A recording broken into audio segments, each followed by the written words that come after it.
قرآن خوانی ہو رہی ہے اور یہ 10واں ہو رہا ہے اور یہ 40واں ہو رہا ہے اور یہ برسی ہو رہی ہے، ان کا کوئی ثبوت نہیں ہے کتاب و سنت کے اندر، یہ بدعت ہو گئی۔ تو اسی طریقے سے بدعات ہیں۔ البتہ یہ ہے اب اسی طریقے سے ہمارے ہاں ایک نئی رسم چلی ہے، آپ یوم پیدائش منا رہے ہیں، سالگرہ کر رہے ہیں، یہ مغرب سے آئی ہوئی ہماری رسمیں ہیں، یہ کوئی صحابہ کرام سے حضور سے تو ثابت نہیں ہے۔ تو ان چیزوں کے اندر بچنا چاہیے ان سے۔ البتہ یہ ہے کہ ایک ہے کہ جو سائنس کی ڈیولپمنٹ سے ہے، اب کوئی کہتے ہیں صاحب پھر آپ ریل گاڑی میں سفر کیوں کرتے ہیں، وہ تو صحابہ کے اور حضور کے، یہ سائنس کی ترقی سے جو چیزیں آئی ہیں یہ بالکل دوسری چیزیں ہیں، ان میں ثواب کا معاملہ نہیں ہے، یہ تو آپ کی ایک ضرورت ہے جو پوری ہو رہی ہے۔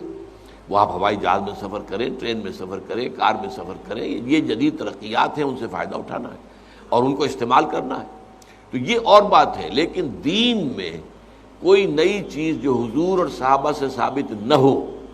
اور اس کو آپ حصول ثواب کی نیت سے کریں، وہ بدعت ہے۔ اب جیسے مثلا حضرت عمر رضی اللہ تعالیٰ عنہ نے اپنے قدم کو بدعت قرار دیا۔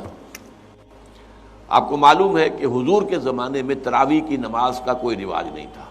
حضرت ابو بکر کے دور میں بھی نہیں تھا، بلکہ یہ تھا کہ رات کو نماز نوافل ادا کرو اپنے اپنے طور پر، قیام اللیل اپنے اپنے طور پر۔ تو اس حوالے سے تراویح کی نماز کا جو ہے باجماعت یہ حضرت عمر نے کیا رضی اللہ تعالیٰ عنہ، کہ ایک دفعہ آپ آئے اپنے دور خلافت میں مسجد نبوی میں، دیکھا کچھ لوگ ادھر کھڑے ہیں، کچھ ادھر کھڑے ہیں، کچھ ادھر کھڑے ہیں، کچھ ادھر کھڑے ہیں، اب ایک ایک جو حافظ ملا ہوا اس کے پیچھے قرآن سن رہے ہیں، پڑھ رہے ہیں۔ تو آپ نے کہا کیا یہ اچھا ہو ان سب کو ایک امام کے پیچھے جمع کر دیا جائے؟ اچھا کوئی اول شب میں پڑھ رہے ہیں، کوئی دیر میں پڑھ رہے ہیں، حضور نے 3 دفعہ جماعت کرائی اس رمضان کی رات میں، تو وہ تہجد کے وقت کرائی ہے،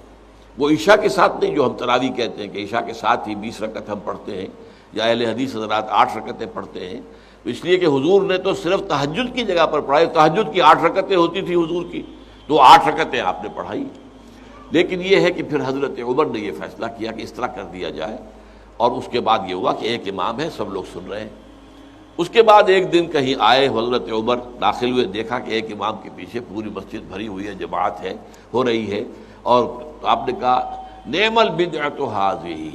یہ ایک اچھی بدعت ہے جو ہم نے شروع کی ہے۔